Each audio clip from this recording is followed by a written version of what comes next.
शिव महापुराण में कामदेश के राजा का बड़ा सुंदर चरित्र कहा गया।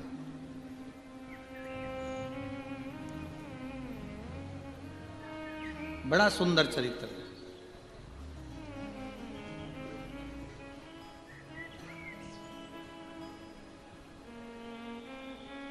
कामदेव का राजा था, शिव महापुराण में उसका नाम आता है सुदक्षण।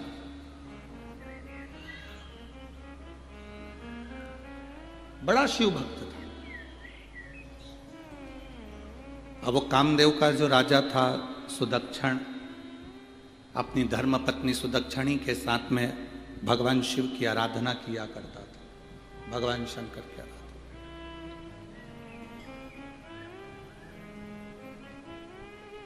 उसका एक नियम सबसे ज्यादा प्रबल था, सबसे भारी उसका एक नियम था कि वो कोई उसके दरवाजे पर, अगर राजा के दरवाजे पर कोई न्याय मांगने आता था या कोई भिक्षा मांगने आता था या उसके दरवाजे पर कुछ मांगने आता था, तो पहले वो सुदक्षण उससे 108 बार भगवान शंकर का नाम मुख से निकलवाता था।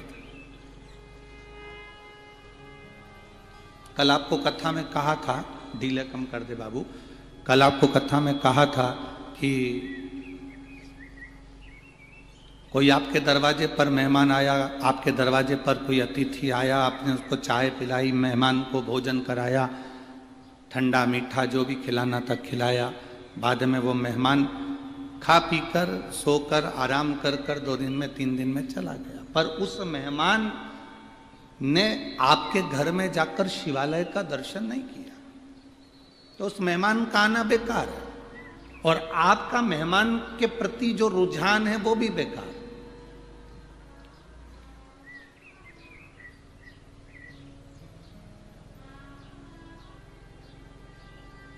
शंकर भगवान माता यशोदा जी के यहां पर मेहमान बनकर गए थे एक बार।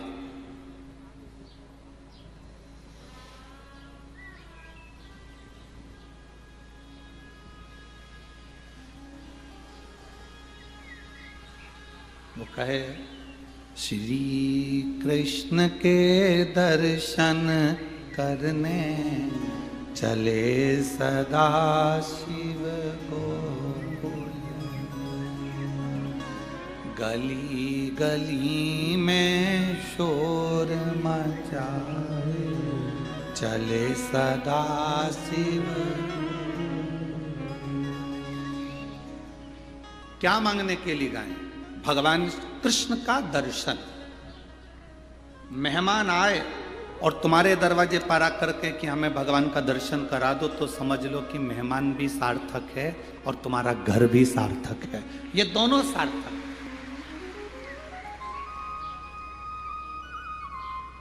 और खाया पिया चल दिया तो कोई बात।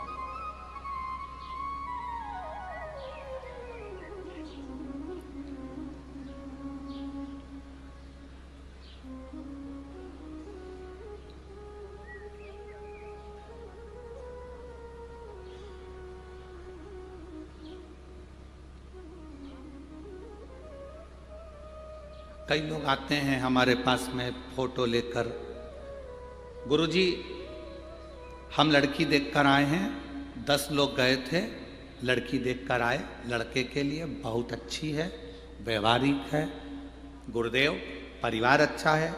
हम पूरा घर का व्यक्ति गया था, 10 लोग गए थे, बैठे, जितना पूछा उतनी बोली, लड़की के मुंह से आवाज नहीं आए गुरुजी ऐसी जोरदार लड़की है, आप देखकर बताओ कि लड़के के लिए कैसी रहेगी। उन्होंने फोटो दिया, हमने सिर से लगाया, उनको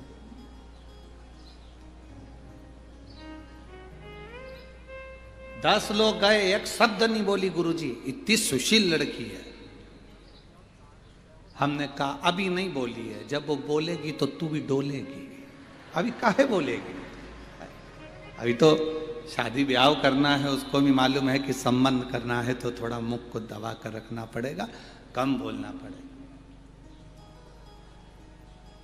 हमने लड़की देखी, घर देखा, परिवार देखा, कुटुंब देखा, पर निवेदन है जिस लड़की के साथ लड़के की शादी कर रहे हो या लड़के के साथ लड़की की शादी कर रहे हो, एक बार जब लड़की देखने जाओ या लड़का देखने जाओ तो पहले उसके घर के मंदिर को, उसके घर के देवालय को, उसके घर के शिवालय को भी जरूर देखो।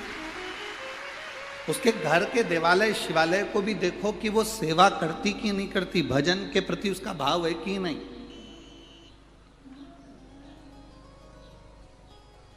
भगवान के प्रति उसकी भक्ति है कि नहीं।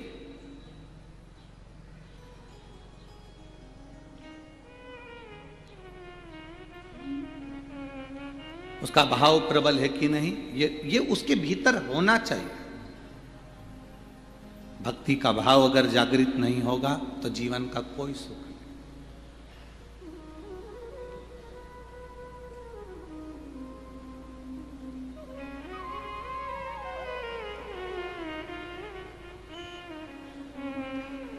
महाराज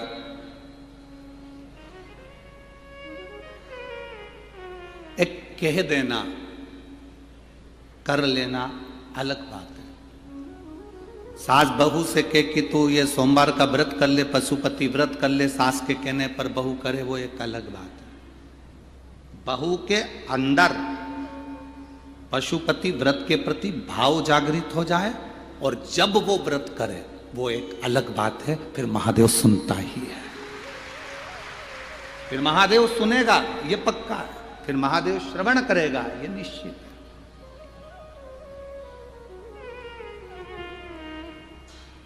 आप डांट रहे हो बेटों को, तो ये कर ले, माता पिता को प्रणाम करा कर, गुरु जी को प्रणाम करा कर, यहाँ जाया कर, मंदिर जाया कर। आप डांट डांट कर बच्चों को अगर मंदिर भेज रहे हो, डांट डांट कर आप कथा में ला रहे हो, डांट डांट कर आप कहीं लेकर जा रहे हो, तो वो बहुत दिनों तक टिकने वाला नहीं है।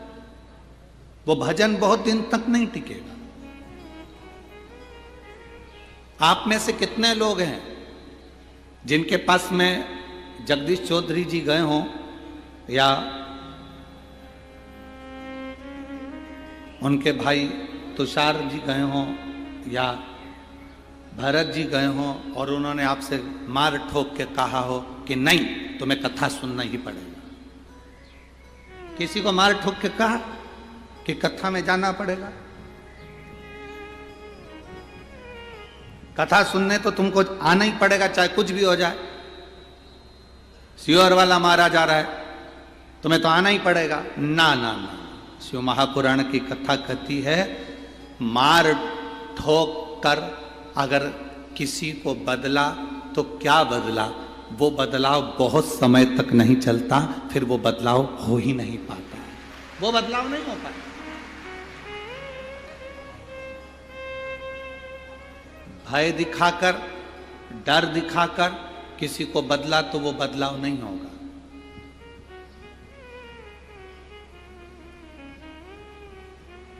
सत्यनारायण भगवान की तुम्हारे यहां कथा होती है, किस किस के यहां हुई सत्यनारायण जी की कथा? जरा हाथ उठा, हुई सबके यहां? रखो। सत्यनारायण जी की कथा होती है तो सत्यनारायण भगवान की लोग कथा सुनने के लिए नहीं आते, उसकी शुरू में पूजन होती है उसमें नहीं आते। सत्यनारायण की कथा में लोग कब पहुंचते हैं? जम के बोलो जरा, जब प्रसाद मिलता है। क्योंकि सत्यनारायण की कथा में लिखा है राजा ने प्रसाद का अपमान कर दिया था, इसलिए राजा का राजपाट समाप्त हो गया था।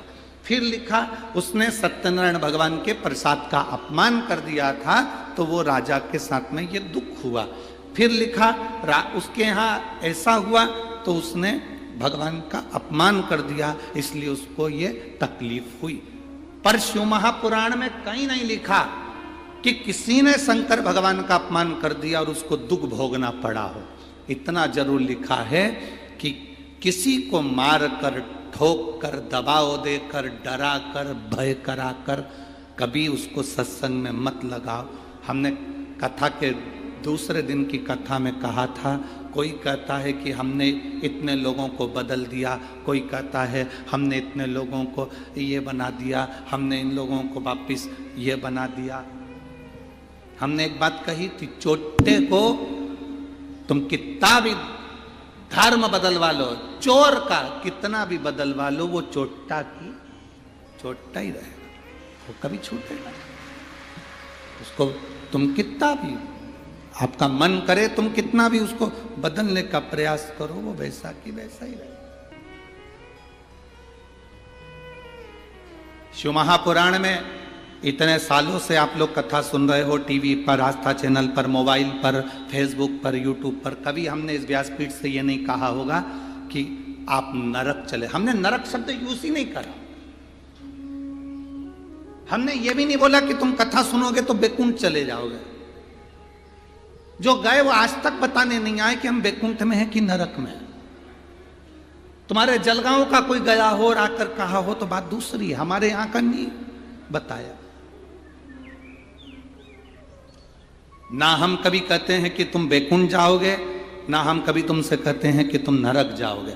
नरक का भय हम नहीं दिखाते। बैकुंठ का तुमको बहुत सारा वर्णन कर दें कि बैकुंठ इतना सुंदर है और तुम उसमें जाके रहोगे, तुम ऐसा काम करो कि बैकुंठ चले जाओगे, तो हम आपको लोभ भी नहीं देना चाहते। ना हम आपको भय देंगे, ना हम आपको लोभ देंगे, पर इतना जरूर कहेंगे कि एक लोटा जल अगर शिव जी को चढ़ाओगे तो तुम्हारी जो ये जिंदगी आज चल रही है, ये जिंदगी सही से चलेगी और आप शिव भक्ति को पालो, शिव को प्राप्त करो। भय नहीं दिखाया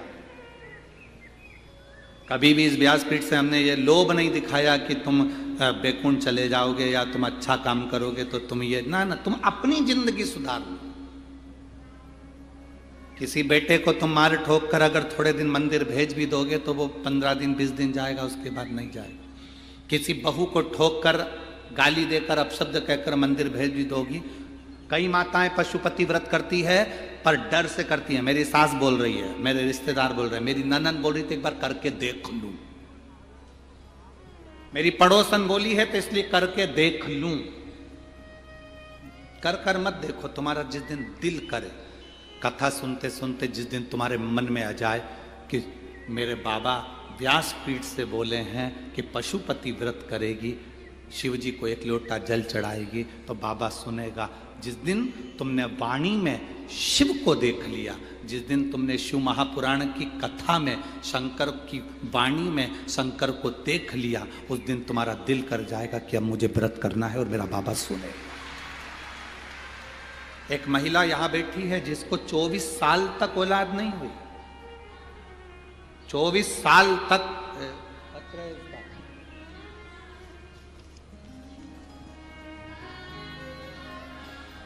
मैं वैशाली जगदीश पाटिल, जगदीश गुलाबराव पाटिल, गांव दहीवद, तहसील सिरपुर, जिला धूलिया। बाबा कहीं बैठी हैं क्या? कहीं बैठी हो तो हाथ हिला सकती हैं। अगर कहीं बैठी हो तो हाथ हिला सकती हैं।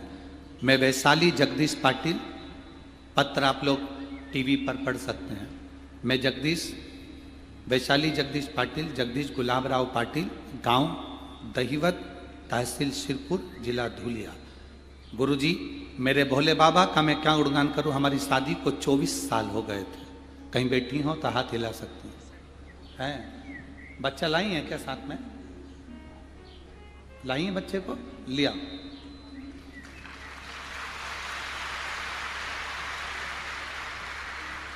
गुरुदेव 24 साल शादी को हो गए थे, फिर भी संतान का सुख नहीं था।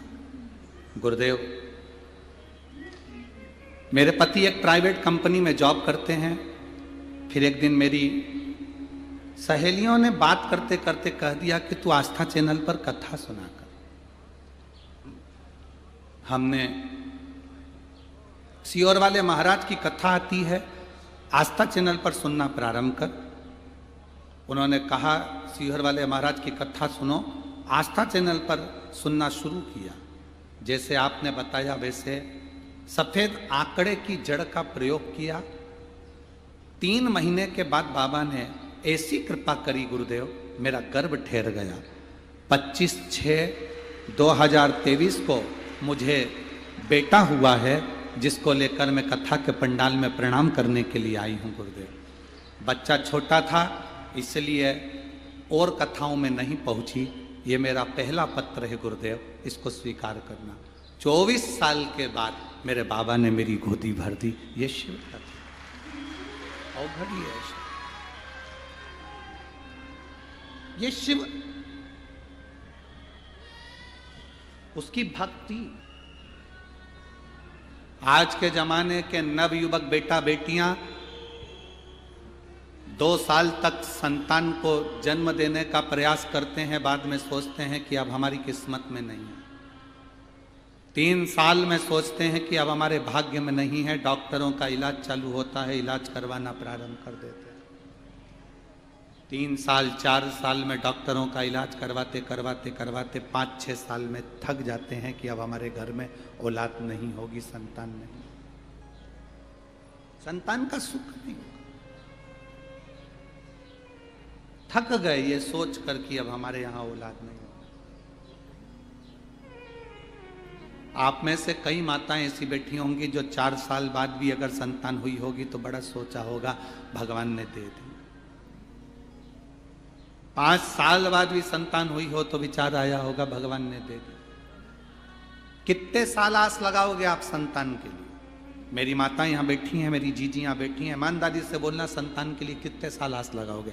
2 साल में हो जाए, 3 साल में हो जाए, 4 साल में हो जाए, 5 साल में हो जाए, 6 साल में हो जाए, 7 साल में हो जाए, 8 साल में हो जाए, 9 साल में हो जाए, 10 साल में हो जाए। 10 साल के बाद कोई आस लगाएगा क्या कि औलाद हो जाएगी? अरे बोलो तो जम के। 10 साल के बाद, शादी के 10 साल निकल गए, उसके बाद कोई आस लगाएगा कि अब संतान हो सकती है? फिर भी मन नहीं माना। देवी देवता सारी दुनिया में धोख लगाए, प्रणाम करा, दंडवत करा, साष्टांग करा, कहीं से 12 साल निकल जाए, 13 साल निकल जाए, पर जिसके 20 साल निकल गए हों फिर क्या आस लगाओगे? और 20 साल के बाद भी 24 साल हो गए हों,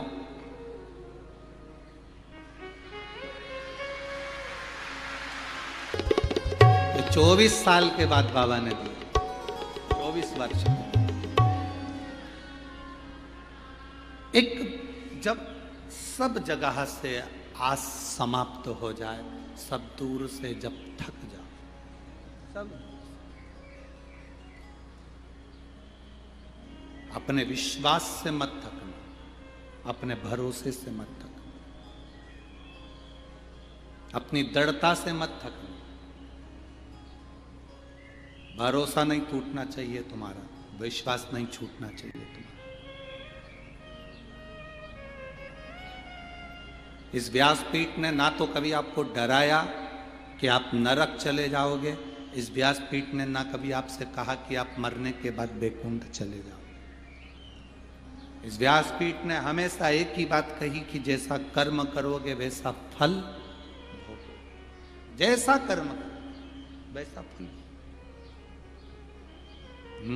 मत बुरे कर्म कर बंदे वरना पछताएगा, भगवान की आंखों से तू बच नहीं पाएगा, तू बच नहीं पाएगा। अरे ओ अज्ञानी मत करना, अरे ओ अज्ञानी मत करना। तेरे कर्म का फल भी तू ही पाएगा, जैसा किया तूने तेरे आगे आएगा। मत बुरे कर्म कर बंदे वरना पछताएगा, भगवान की आंखों से तू बच नहीं पाएगा, तू बच नहीं पाएगा। बस शिव कथा कहती है आपकी दृढ़ता, आपका भरोसा छूटे ना। कई माताएं पशुपति व्रत कर लेती हैं किसी के कहने पर, बाद में उनका काम नहीं होता तो वो कहती हमने करा था, हमारा तो हुआ ही नहीं। कारण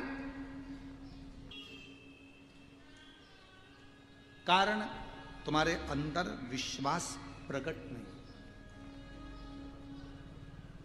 तुम्हारे अंदर भरोसा प्रकट नहीं। मेरी जीजियों, कथा सुनते सुनते जिस दिन तुम्हारे अंदर भरोसा विश्वास पक्का हो जाए, उस दिन तुम पशुपति व्रत करोगी या एक लोटा जल भी चढ़ाओगी तो तुम्हारा जो कार्य है वो सफल होकर ही रहेगा। पहले विश्वास तो प्रकट करो।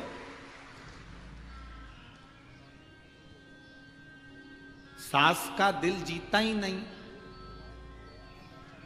और सास की रकम चाहिए, दे देगी। जलगांव की दे सकती है, हमारे सीहोर की नहीं देगी।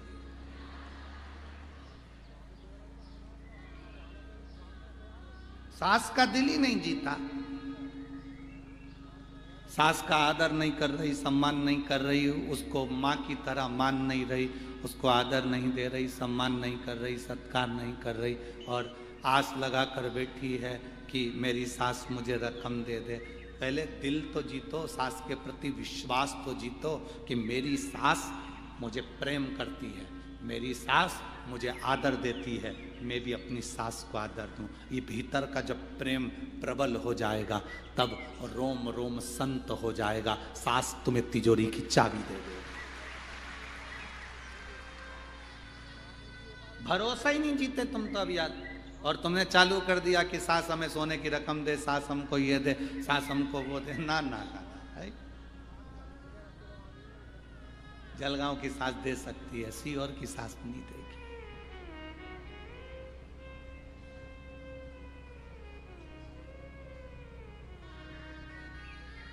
सीहोर की सास से मतलब क्या है?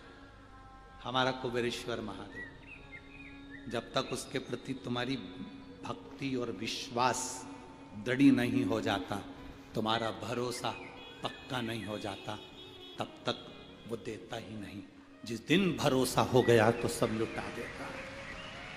जिस दिन भरोसा पक्का हो गया, दृढ़ता पक्की हो गई, उसने दे दी।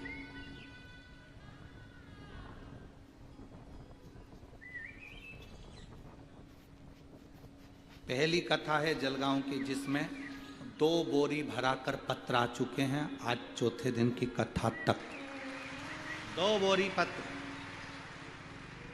क्या दिया उन 2 बोरी पत्र में? पढ़ना।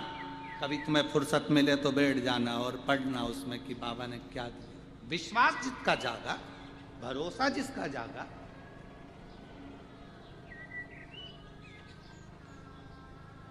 मार मार कर कहा जा रहा है पशुपति व्रत कर ले, सोमवार को लोटा भर के जल चढ़ाया कर, शिव जी के मंदिर जाया कर। अंदर से प्रेम ही नहीं,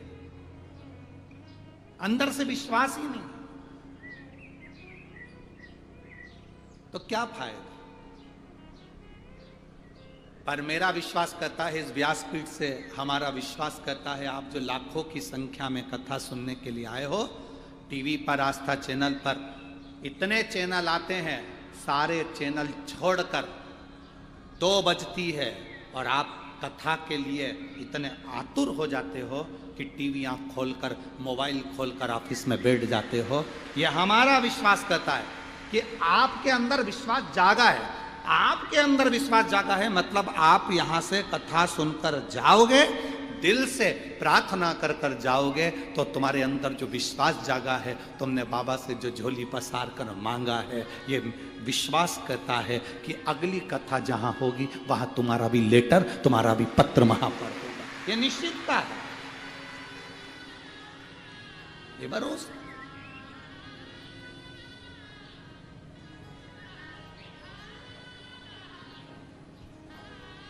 अरे खाली ना जाता कोई दर से तुम्हारे, खाली ना जाता कोई दर से तुम्हारे,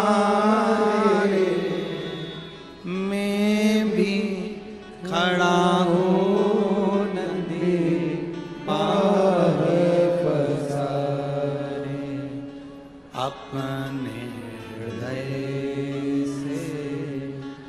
लगा लो, लगा लो, गिरा जा रहा हूँ, उठा लो,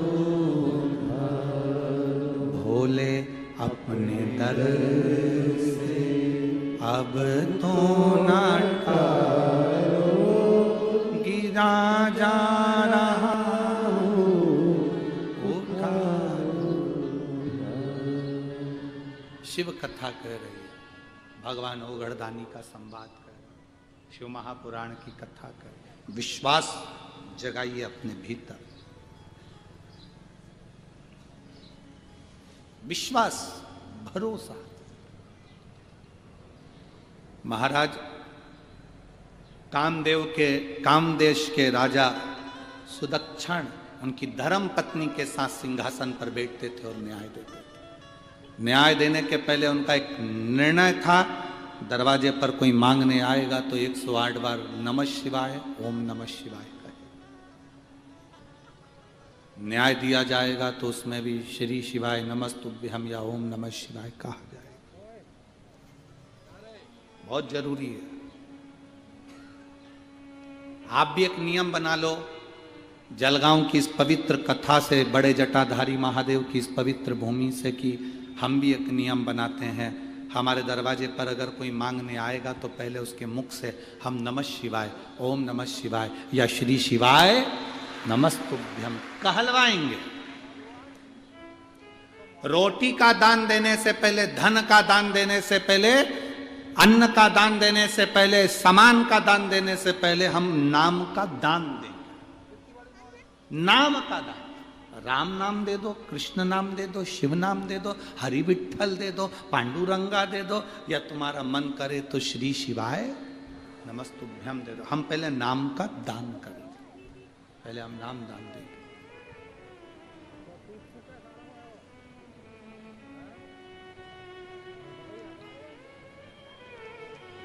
क्यों? उसका क्या कारण है? नाम दान देने का उसका कारण क्या है? उसका कारण केवल इतना है कि हमारे घर का जो भोजन लेकर जाएगा, जो भोजन करेगा, शिव भक्ति में वो भगवान का अगर हमारे घर का भोजन करे और उस भोजन उसके शरीर में अगर असर करे तो वो भी दिन भर में 24 घंटे श्री शिवाय नमस्तुभ्यम कहता रहे। भगवान का भजन।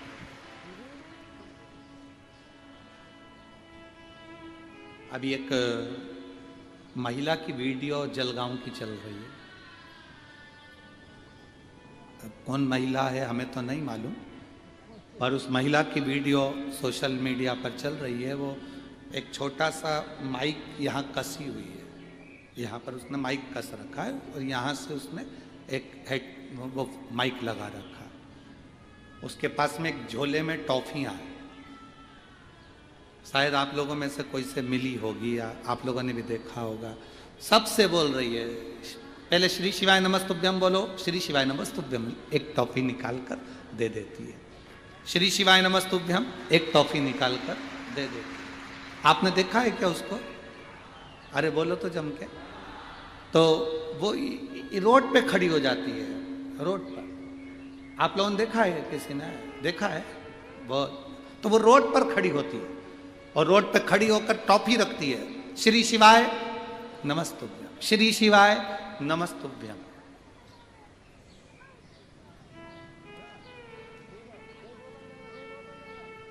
जब सोशल मीडिया पर वो वीडियो चली तब हमने हमारे बच्चों को भेजकर पूछवाया, जरा पता करो कि वो कितनी टॉफी देती है, कितनी टॉफी। तो प्रतिदिन 1008 टॉफी वो लेकर चलती है प्रतिदिन। अब 1008 लोगों से श्री शिवाय नमस्तुभ्यम कहलवाना, फिर उनको टॉफी देना, उनका मुंह मीठा कराना, और खुद भी बोल रही है, सामने वाला भी बोल रहा है। कुछ लोग बाजू में से जा रहे होंगे तो वो भी सुन रहे हैं। पुण्य कितना, क्या उसका फल खाली हो सकता है?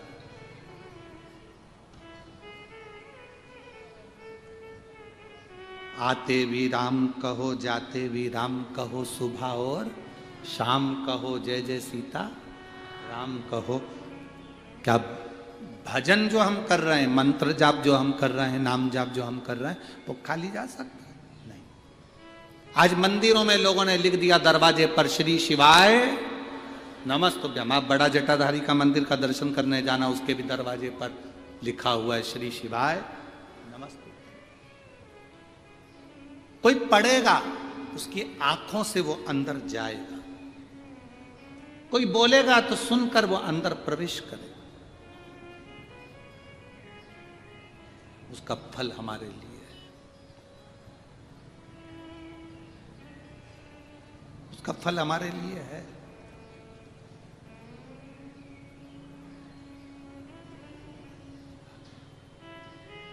हम जपते हैं श्री शिवाय नमस्तुभ्यम,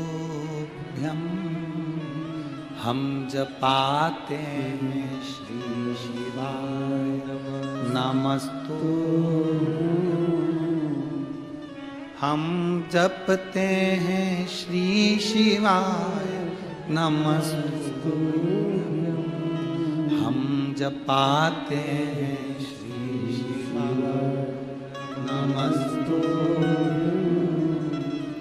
सार दुनिया का श्री शिवाय नमस्तुभ्यम,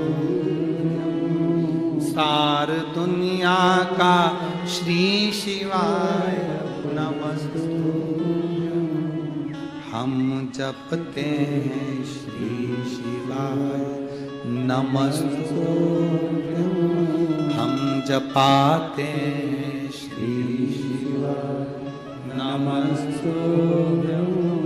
हम शिव को हर पल नमन कर रहे हैं। श्री शिवाय नमस्तुभ्यम का मतलब है शिव तुमको नमन है,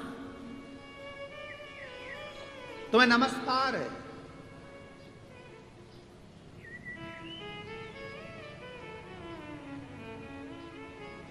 आप किसी को बार बार सलूट मारिए, बार बार सलूट मारिए, बार बार प्रणाम करिए, बार बार प्रणाम करिए। कितनी भी दुश्मनी हो, बार बार उसको प्रणाम करो, नमन करो, दंडवत करो, साष्टांग करो, बार बार उसको नमन करो। कितनी भी दुश्मनी हो, उसके दिल में दया आई जाती है। जब बार बार श्री शिवाय नमस्तुभ्यम कहोगे तो मेरा भोला भी पसीजेगा। हम बार बार प्रणाम कर रहे हैं, बार बार नमन कर रहे हैं। शिव महापुराण किस किस के घर में है? आप लोगों में से कितने लोग हैं जिन्होंने शिव पुराण पढ़ी है? शिव महापुराण की विद्येश्वर संहिता में लिखा है, जो एक बार मुख से श्री शिवाय नमस्तुभ्यम कह देता है, उसके मुख का मात्र दर्शन कर लो तो अश्वमेध यज्ञ का फल प्राप्त हो जाता है। विद्येश्वर संहिता में शिव महापुराण के अंतर्गत लिखा, मात्र मुख का दर्शन करने वाले को भी कोटि कोटि पुण्य फल प्राप्त हो जाता है। अब कामदेश के राजा सुदक्षण अपनी धर्म पत्नी सुदक्षिणी के साथ बैठे हैं। न्याय करने से पहले 108 बार भगवान का नाम लिवाते। तुम्हारा न्याय होगा, पहले मंत्र बोलो, बोलो नमः शिवाय, बोलो ओम नमः शिवाय, बोलो श्री शिवाय नमस्तुभ्यम, और न्याय होगा निश्चित है। दान मांगने आयो, हम दान देंगे।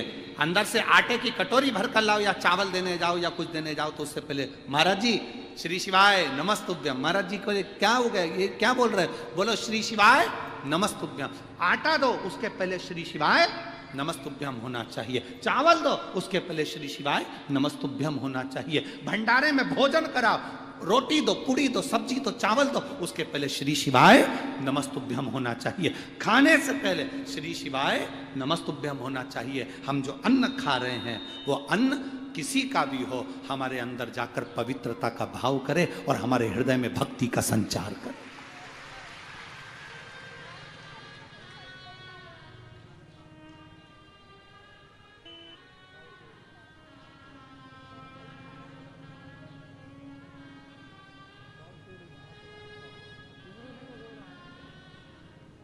अवश्य पाए।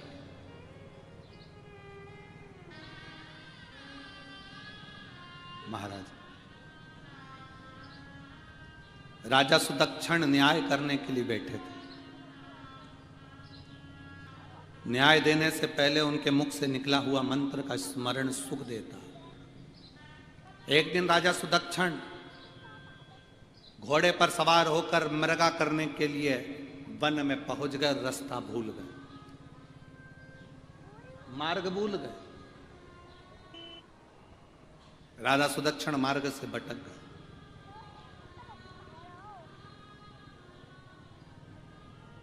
पर भीतर में जो मंत्र भरा हुआ था वो मंत्र डूबने नहीं देता।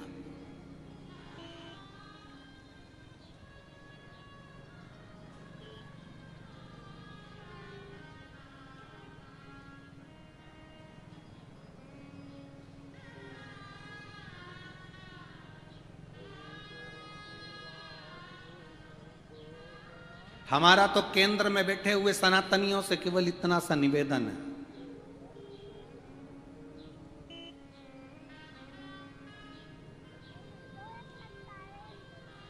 केंद्र में जितने सनातन धर्म के राजनेता सत्ताधारी बैठे हैं उनसे केवल एक ही निवेदन करेंगे, जब आने वाले समय में पूर्ण आनंद के साथ आप विराजमान हो जाएं, तब अपने स्कूलों की पढ़ाई में भारत के पाठ्यक्रम में रामायण, महाभारत, गीता इनको जोड़ देना चाहिए।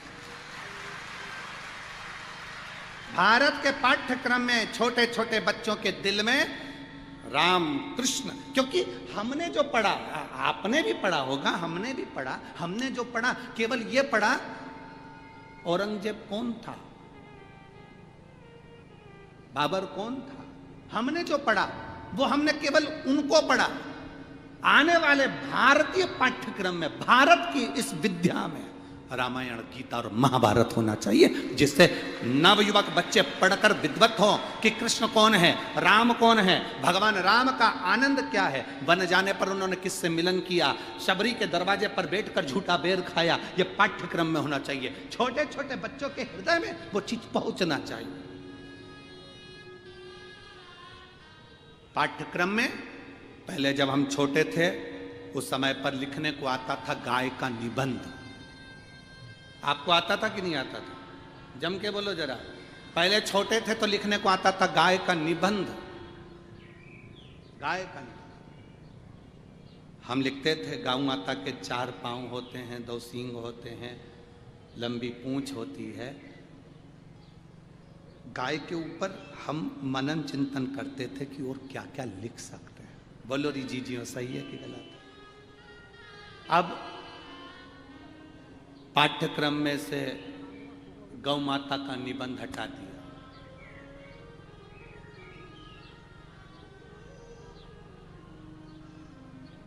दूसरा निबंध लिखो, मैडम हेरी का निबंध लिखो। फिर लिखा चार्ली का निबंध लिखो, फिर उसका निबंध लिखो, कोई राजनेता का निबंध लिखो, कोई सत्ताधारी का निबंध लिखो। कोई राजनेता का निबंध लिखवा रहा है, कोई सत्ताधारी का निबंध लिखवा रहा है, कोई किसी का निबंध लिखवा रहा है। हमारी गौ माता को सो पाठ्यक्रम में से निकाल कर बाहर कर दिया। पहले छोटा छोटा बच्चा जब गौ माता का निबंध लिखता था तो गाय के प्रति प्रेम जागृत होता था, तो दरवाजे पर आई हुई गाय को एक रोटी देकर भेजता था। अब वो प्रेम जागृत नहीं है।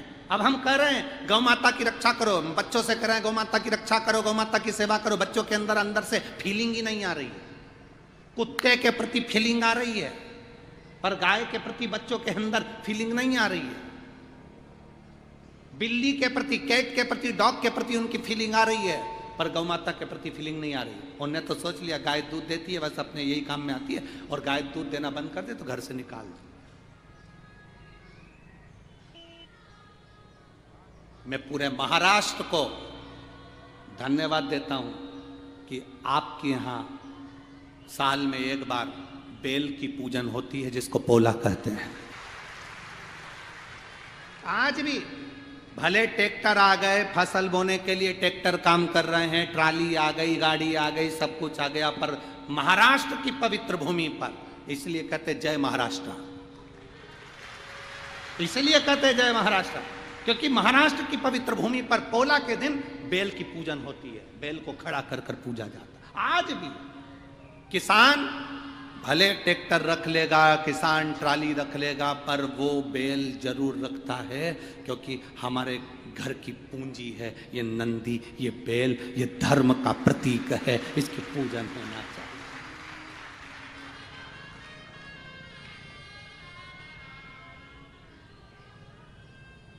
भूल जाए, दुनिया में सब दूर जाओ और बड़े बड़े संतों से भी कहेंगे, हम साधुओं से भी कहेंगे, गुरुओं से भी कहेंगे, तुम दुनिया में बहुत सारी जगह जाना, पर एक बार महाराष्ट्र की धरा पर आकर देखना, जो संत का सम्मान महाराष्ट्र करता है उसके बराबर कोई नहीं कर सकता। जो संत का सम्मान, साधु का सम्मान, गुरुजन का सम्मान जो महाराष्ट्र करता है वो कोई नहीं कर सकता।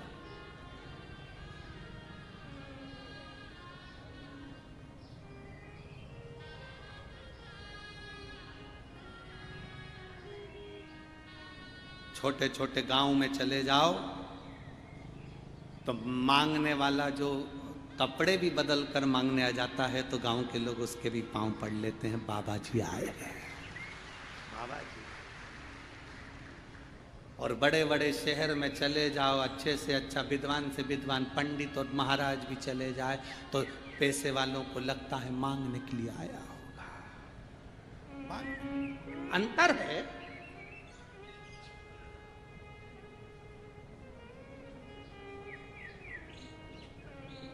शहर में संत को भी मंगता समझा जाता है और गांव में मंगते को भी संत समझा जाता है। ये रीति है, ये रीत है।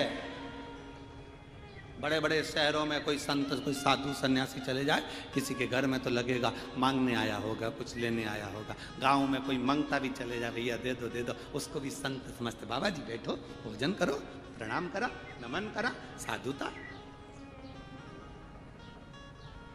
क्योंकि ये महाराष्ट्र की पवित्र भूमि संतों की भूमि है।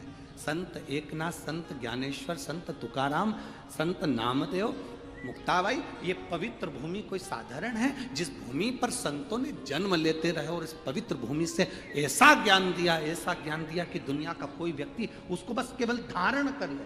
संत ज्ञानेश्वर एक बार बैठे हुए थे, संत ज्ञानेश्वर बैठे हैं, एक महिला आ गई संत ज्ञानेश्वर के पास।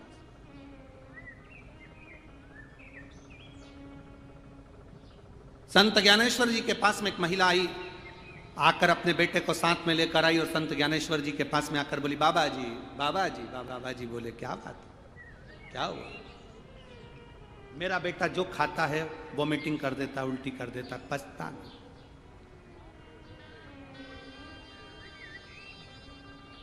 बाबा जी इसके लिए कुछ बता दो। संत ज्ञानेश्वर ने कहा, मैं कल उत्तर दूंगा, तुम ले जाओ। बेटे को लेकर मां चली गई, बेटे को लेकर मां गई। दूसरे दिन मां फिर आ गई, बाबा जी मेरा बेटा कुछ भी खाता है उल्टी करता है। संत ज्ञानेश्वर ने उस मां के बेटे को अपने पास में बुलाकर कहा, बाबू आप मीठा ज्यादा खाते हो, गुड़ ज्यादा खाते हो? उस बच्चे ने मुंडी हिलाकर कहा, हाँ गुरुजी मैं गुड़ ज्यादा खाता हूं। अब मत खाना हो, आज से गुड़ खाना बंद कर दे तू। अब तो नहीं खाएगा मीठा ज्यादा, क्योंकि तू मीठा ही मीठा खाता है तो तेरे शरीर में मिर्ची कोई काम नहीं कर रही, नमक काम नहीं कर रहा। अब तो नहीं खाएगा? नहीं। उसने मुंडी लिया। महिला को गुस्सा आ गया। महिला को गुस्सा यह आया कि बताओ, इतनी सी बात बोलना थी तो मैं कल आई थी, जब ही बोल देते। जब इतनी सी बात मेरे बच्चे को बोलना था कि गुड़ मत खाओ, इतनी सी बात को बोलने के लिए दूसरे दिन बुलाने की जरूरत क्या थी? इतना पैसा लगा कर आई, पैदल चलकर इतनी दूर आई, बताओ इतने बड़े महात्मा जी हैं, बोलना ही था तो कल क्यों नहीं बोला? महिला के मन में ये बात पेट में दुख रही थी तो महिला ने कह दिया महाराज जी से, महाराज जी संत ज्ञानेश्वर बैठे थे और कहा, महाराज जी मुझे आपकी एक बात अच्छी नहीं लगी। संत ज्ञानेश्वर ने पूछा, कौन सी? ये बात आपने मेरे बच्चे से कहा कि गुड़ मत खाना, ये बात आप कल नहीं बोल सकते थे, मुझे आज बुलाया बोलने के लिए? संत ज्ञानेश्वर जी ने कहा महिला से, मां तो कल जब बच्चे को लेकर आई थी ना, मेरे पास में कटोरा भर के गुड़ रखा हुआ था, मेरे पास में गुड़ रखा हुआ था और मैं तेरे बच्चे को खाने के लिए मना करता तो तेरे बच्चे के दिल में आता गुरुजी खुद तो गुड़ खा रहे और मुझे मना कर। गुरुजी खुद तो गुड़ खा रहे और मुझे मना कर रहे। इसलिए संत ज्ञानेश्वर ने कहा, मां तेरे जाने के बाद कल से मैंने इस गुड़ का त्याग कर दिया था, क्योंकि मैं पहले छोड़ूंगा तब तो बच्चा छोड़ेगा, हम सुधरेंगे तब तो युग सुधरेगा। ये संत है महाराष्ट्र के, ये पवित्र भूमि के संत है, साधु है, सन्यासी, तपस्वी, साधक, उपासक। कोई साधारण है क्या? पहले खुद छोड़ो तब दूसरे को कहो।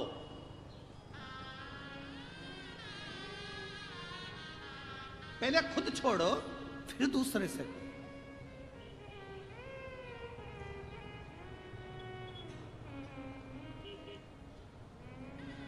अपनी जिंदगी पर जो बीता होता है और शंकर ने जो दिया होता है वही आप लोगों के बीच में परोसा जाता है।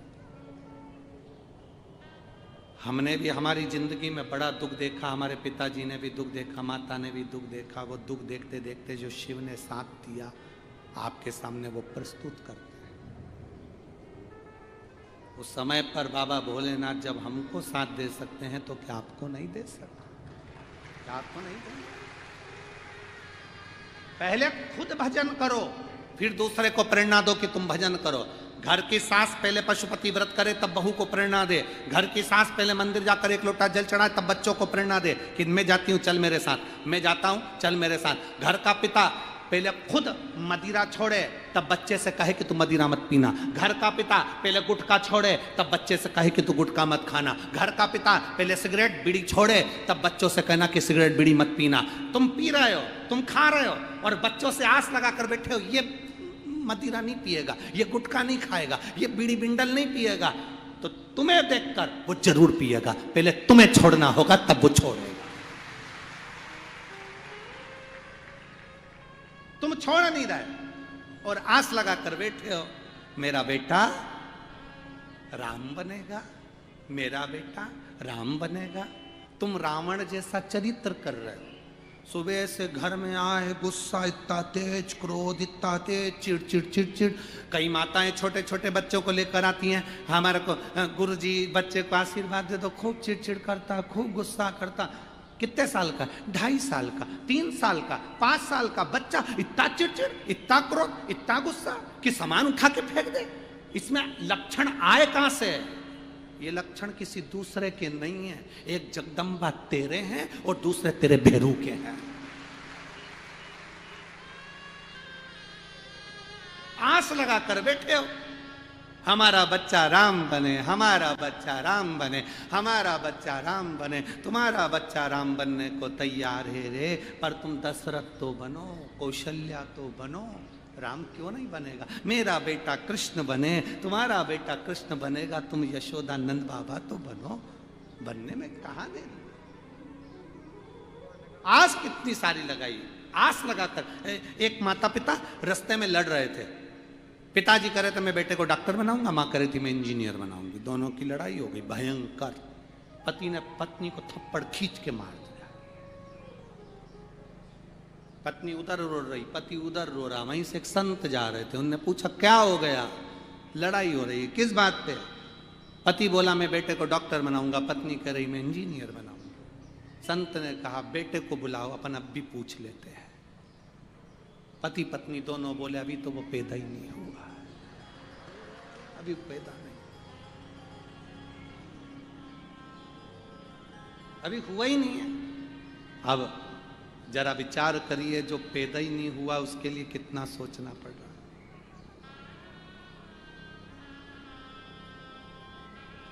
जो पैदा ही नहीं हुआ उसके लिए कितना सोचना। हम आस लगा कर बैठे हैं हमारा बच्चा राम बनेगा, हमारा बच्चा खूब ये करेगा वो करेगा। बच्चों से पूछा तो जाए क्या कर रहे हैं। आज के जमाने में जरा सा बच्चों को टोक दो, बच्चे गुस्से में लाल हो जाते हैं। ये गुस्सा आया कहां से? तुम्हारे पास से। जैसा देखेगा बच्चा वैसा करेगा। एक माँ ने अपने बेटे से पूछा बेटा क्या कर रहे हो? बेटा बोला मां पढ़ रहा। वाह, मेरा बेटा पढ़ रहा है। क्या पढ़ रहे हो? मां तुम्हारी होने वाली बहू के मैसेज पढ़ रहा हूं।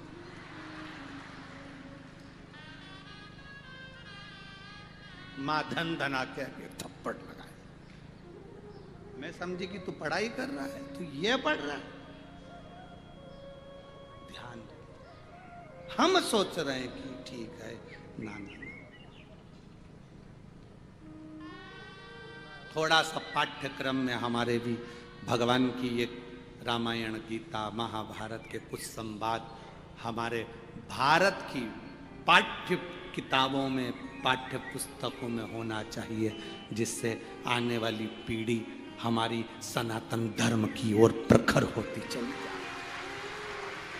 धर्म की अधर्म का, प्राणियों में विश्व का। अब विश्व का कल्याण होगा ये निश्चित है, और उसमें पाठ्यक्रम में थोड़ा थोड़ा ये गीता, रामायण, हमारे शास्त्रों का होना जरूरी, बहुत जरूरी। पहले माताओं आपसे पूछूं एक बात, आप लोग उत्तर दोगे? ए मेरी जलगांव की जीजी और मेरे जीजाओं, आप सब उत्तर देना। पहले आप जानते थे क्या कि शंकर जी के इस शिवलिंग में अशोक सुंदरी का स्थान कहां पर है? पहले आपको मालूम था क्या? पहले आपको मालूम था कि गणेश कार्तिकेय का स्थान कौन सा है? पहले आपको मालूम था क्या शंकर जी के ऊपर जो जल गिरता है वो शंकर जी की 5 लड़कियां हैं, जया, विषहरा, शामरी बारी, दौतली, देव? पहले आपको मालूम था कि फुलेरे का महत्व क्या होता है? ये सब चीजें जब हम अध्ययन में आए, ये सब चीजें जब हमने पढ़ना प्रारंभ करा, हमारा अध्ययन करना प्रारंभ करा, तब हमको मालूम पड़ा कि अशोक सुंदरी का स्थान कौन सा है, 33 कोटि देवताओं का स्थान कौन सा है, कहाँ जया, विषहरा, शामरी बारी, दौतली देव का स्थान है, कहाँ गणेश जी और कार्तिकेय का स्थान है, कहाँ हम नहीं जानते थे कि वो पीला रोड के डिवाइडर पर जो पीला कनेर का फूल लगता है, क्या वो शिव जी को इतना प्रिय है? हम तो चले जाते थे थूकते हुए, मुंह में तंबाकू खाया, पीक दान जैसा रोडों पर थूकते हुए चले जाते थे। जब हमने कनेर के फूल का महत्व जाना तो पूरे डिवाइडर पर टार्च लेके फूल ढूंढते फिरे कि भगवान को चढ़ाना। महत्व को जिस दिन जान गए उस दिन हम फूल को ढूंढने चले, नहीं तो हमारी दृष्टि में तो ये फूल बेकार था, कोई काम का ही नहीं था।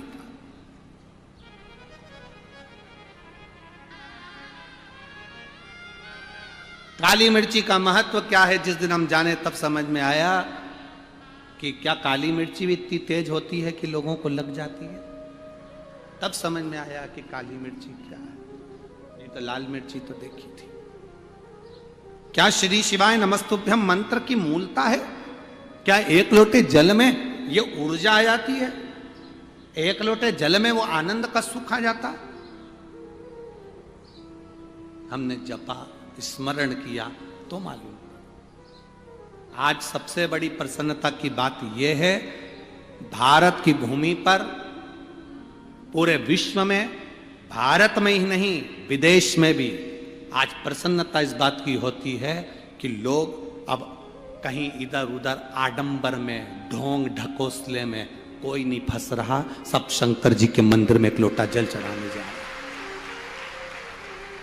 अब ढोंग ढकोसले में कोई नहीं जाता, आडंबर में कोई नहीं जाता, अब कोई इधर उधर भटकता नहीं है कि किसी के यहां जाएंगे, कोई घूमेगा, बताएगा, फिर वो हमको बोलेगा कि तुम्हारे घर में ये दुख है कि तकलीफ। ना ना, आज के जमाने में तकलीफ है, शिव जी का मंदिर है, दुख है, शिव का मंदिर है, बीमारी है, शिव का मंदिर है, कष्ट है, शिव का मंदिर है। जाओ बाबा की शरण में जाओ। आज के समय में लोग शिव है और उसके सिवाय कुछ भटकना छोड़ दिया लोग।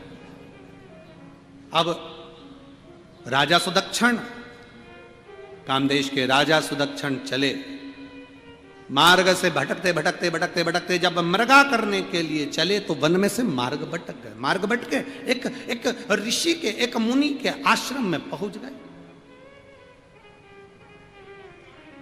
मुनि के आश्रम। अब जब मुनि के आश्रम में पहुंचे तो राजा सुदक्षिण नीचे उतरे। उनको बहुत प्यास लग रही थी, बहुत भूख लग रही थी। उन्होंने प्रणाम करा। मुनिवर के आश्रम में जैसे ही गए तो मुनिवर तो ध्यान साधना में लीन थे। ध्यान साधना।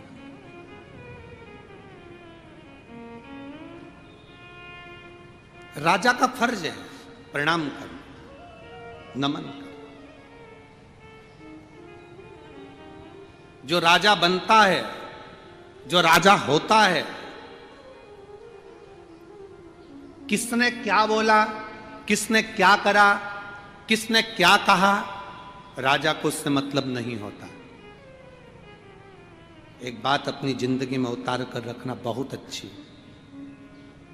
राजनीति के अंतर्गत कोई हारता है, कोई जीतता है। जब तुम राजा बनकर बैठ जाओ, जब तुम जीत जाओ, राजा बनकर सिंहासन पर बैठ गए, उस सिंहासन पर बैठने के बाद जब तक तुम सिंहासन पर नहीं बैठे थे, उस बीच में दौड़ में, उस दौड़ के अंतर्गत कोई कुछ कहे, कोई कुछ कहे, कोई कुछ कहे, कोई कुछ बोला, ध्यान से हटाकर राज सिंहासन पर बैठो। और जैसे बच्चा होता है, बच्चा थोड़ी देर में भूल जाता है कि मेरी किससे लड़ाई हुई थी। बच्चा थोड़ी देर में भूल जाता है कि मेरा किससे झगड़ा हुआ था। सिंहासन पर बैठने के बाद जब तुम जीत जाओ और सिंहासन पर बैठ जाओ तो तुम्हें भी यह भूल जाना चाहिए कि कौन ने मेरा साथ दिया था कि नहीं दिया था।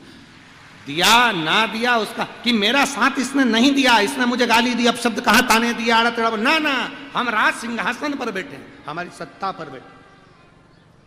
अब हमें विचार नहीं करना। प्रजा सब तुम्हारी है, जितनी प्रजा है वो तुम्हारी है। राजा सुदक्षिण जब मुनिवर के यहां पहुंचे, आश्रम में पहुंचे, आश्रम में पहुंचकर उन्होंने प्रणाम कर कर कहा, मुझे बहुत बहुत भूख लग रही है, बहुत प्यास लग रही है। मुनिवर मुनिवर मुनिवर मुनिवर मुनिवर आवाज लगा रहे हैं। मुनिवर आराम कर रहे, भगवान का भजन कर रहे, विश्राम कर रहे, भगवान की स्तुति कर रहे। या नहीं। थोड़ी देर बाद मुनिवर के नेत्र खुले, और मुनिवर के नेत्र खुले तो मुनिवर ने कहा, क्या बात है राजन, क्या हो गया आपको, कैसे आना हुआ? राजा कहते हैं, महाराज जी रास्ता भटक गया हूं, भूख प्यास लग रही है, इसलिए आपके आश्रम में आए।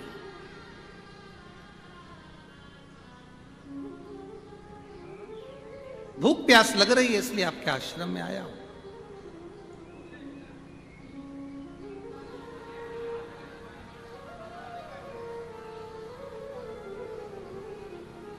कभी कभी ऐसा हो जाता है, कभी कभी।